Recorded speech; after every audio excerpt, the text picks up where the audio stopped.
क्या आप यकीन करोगे अगर मैं आपसे बोलूं आज से ऑलमोस्ट 30 साल पीछे ऑलरेडी एक ऐसी फिल्म बन चुकी है जो आज 2023 में बनने वाली आदि पुरुष से 10,000 गुना टाइम्स बेटर है, वो भी हर फील्ड में। आदि पुरुष में बुरा क्या है वो तो हर कोई बता रहा है, बीमारी तो पता चल गई, लेकिन अब कुछ इलाज भी तो ढूंढना पड़ेगा ना। बस ये वीडियो उन सब लोगों के लिए दवा का काम करेगा जो मेरी तरह आदि पुरुष के ओवरडोज से बीमार हो चुके हैं। और सबसे कमाल की बात, इस पुरानी वाली फिल्म का बजट इस नई वाली आदि पुरुष के 1/10 से भी कम है। भरोसा नहीं होता ना, अब हो जाएगा। Ramayana the legend of prince Ram, ये है वो क्लासिक सिनेमा जिसको कल रात देखा मैंने और फाइनली आदि पुरुष के सारे पाप धुल गए मेरे। कानों पे यकीन नहीं होगा आपको, लेकिन ये रामायण वाली फिल्म एक्चुअली जापानीज सिनेमा है, इंडियन नहीं। जी हाँ, सोचो हमसे हजारों किलोमीटर दूर बैठे लोग हमारे कल्चर को ज्यादा अच्छे से समझ गए, जबकि ये लालची फिल्म लाइन वाले अभी भी बुद्धू हैं। आदि पुरुष को देखकर ना सबसे बड़ी शिकायत लोगों के दिमाग में यही थी कि फिल्म को बहुत जल्दबाजी में बनाया गया, वो भी सिर्फ पैसा कमाने के मकसद से। लेकिन ये जो पुरानी वाली फिल्म है ना, वो कैसे बनाई गई, इसके पीछे की कहानी लिटरली हिला के रख देगी आपको। कैसे बनती है रामायण पे असली फिल्म, आज पता चलेगा। इस फिल्म के जो क्रिएटर थे वो इंडिया आते हैं 1980s में, अयोध्या पे बेस्ड एक फिल्म के बारे में थोड़ा रिसर्च कर रहे थे। ये यहाँ पहली बार इनको श्री राम के बारे में पता चलता है। लोगों से ऐसी कहानियां सुनने को मिलती है राम भगवान की कि एक जापानीज बंदा हिंदू कल्चर से इतना ज्यादा इंप्रेस हो जाता है कि वो इसको पूरी दुनिया में फैलाने का फैसला करता है एक फिल्म के थ्रू। सुन के हैरान हो जाओगे आप, टोटल 60 ट्रिप्स किए थे इन्होंने जापान से इंडिया, बार बार रामायण के बारे में रिसर्च करने के लिए। पूरे 10 साल लगाए इन्होंने रामायण पे अपनी फिल्म तैयार करने में। एक भी छोटी सी गलती करना इनको मंजूर नहीं था,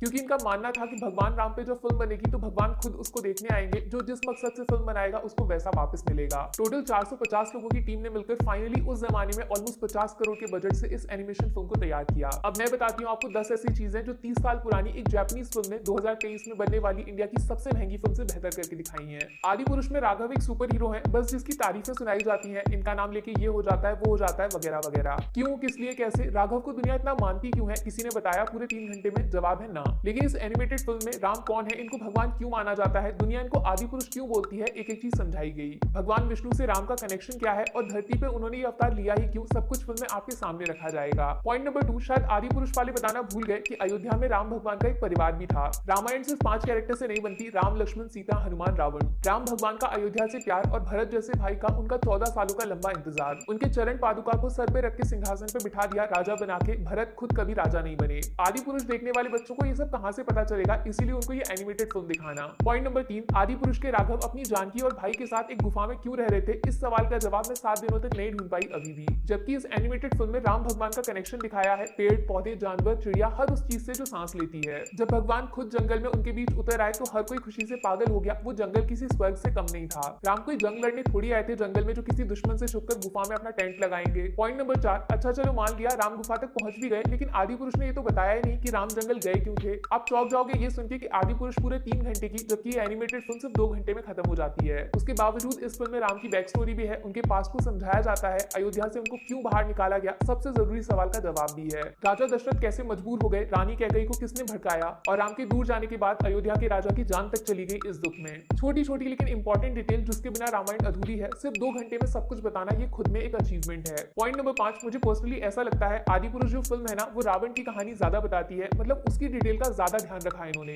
जैसे भगवान ब्रह्मा का रावण को वरदान, या फिर शिवलिंग के सामने बैठकर वीणा बजाना, और माता सीता का हरण करते वक्त रावण का उनको बिल्कुल ना छूना। जबकि रामायण का नाम रामायण इसलिए है क्योंकि उसमें राम की कहानी बताई जाती है, good versus evil, not evil versus good, दोनों में बहुत बड़ा फर्क है। इस एनिमेटेड फिल्म ने राम को ट्रिब्यूट दिया है, जबकि आदि पुरुष ने राम को कमजोर दिखाया हर एक चीज में, उनके कैरेक्टर पे 0 काम किया। अगर छोटा बच्चा आदि पुरुष को देखेगा तो वो बड़ा होकर रावण के बारे में गूगल करेगा, ना कि राम के बारे में। यही इस फिल्म की सबसे बड़ी हार है। पॉइंट नंबर 6, रावण को इतना इंपॉर्टेंस देने के बावजूद फिल्म बनाने वाले लोगों ने उसको जोकर बना के रख दिया, स्पेशली 10 सर वाला स्पेशल इफेक्ट आथू। ये लोग भूल गए रावण खुद ब्राह्मण था, वो भी ऐसा जिसने अपने 9 सर काट के चढ़ा दिए अपनी भक्ति को सिद्ध करने के लिए। इस एनिमेटेड फिल्म में पता है रावण को आवाज किसने दी, the legend Amrish Puri sir ने। उन्होंने रावण का कैरेक्टर इवल होने के बावजूद उसके इंपैक्ट को बनाए रखा है पूरी फिल्म में। रामायण कभी रावण के बिना पूरी नहीं होगी, ये इस फिल्म को देखकर समझ आएगा, जबकि आदि पुरुष में रावण को कभी याद नहीं रखना चाहोगे जिस तरह उसको दिखाया। पॉइंट नंबर 7, मुझे वाकई हैरान कर देता है कैसे एक जापानीज फिल्म क्रिएटर हिंदी में इतने पावरफुल डायलॉग लिखवा सकता है, रिस्पेक्टफुल और मीनिंगफुल। मतलब लैंग्वेज का जो लेवल है ना इस एनिमेटेड फिल्म का, वो हर सीन में याद दिलाता है कि हम भगवान की कहानी देख रहे हैं, कोई मामूली फिल्म नहीं। और इसके ठीक उल्टा आदि पुरुष का तो कहना ही क्या, बस गाली देना बाकी रह गया फिल्म में। अब तो राइटर साहब ने ये तक बोल दिया कि हनुमान भगवान नहीं थे, वो तो सिर्फ राम के भक्त थे, भगवान बाद में हम लोगों ने बनाया उनको। पॉइंट नंबर 8, जो आदि पुरुष की सबसे बड़ी कमजोरी है और इस एनिमेटेड फिल्म की सबसे बड़ी ताकत, रामायण के साथ जुड़े हुए इमोशंस। कितने की शर्त लगाओगे आदि पुरुष के एक भी सीन में आपको इमोशनल फील नहीं होगा, हाँ बस गुस्सा कंटिन्यूस आएगा 100% शुरू से एंड तक। जबकि ये दूसरी वाली फिल्म एनिमेटेड है, इसमें कोई इंसान नहीं दिख रहा है, फिर भी कहानी के थ्रू इमोशंस पब्लिक तक पहुंच जाते हैं। भाई का भाई से प्यार, पति का पत्नी से प्यार और जनता का अपने राजा से प्यार। और एक भक्त का अपने भगवान के लिए प्यार सब कुछ है इस सो कॉल्ड एनिमेटेड फिल्म में। पॉइंट नंबर 9, आदि पुरुष एक कोशिश है अपने बॉलीवुड को हॉलीवुड जैसा दिखाने की, इसीलिए रोशनी को अंधेरे में बदल दिया और एंडिंग को एवेंजर्स में। पूरा ध्यान वीएफएक्स बनाने पे डाल दिया या फिर किंग कॉन्ग को इंडिया लाने में,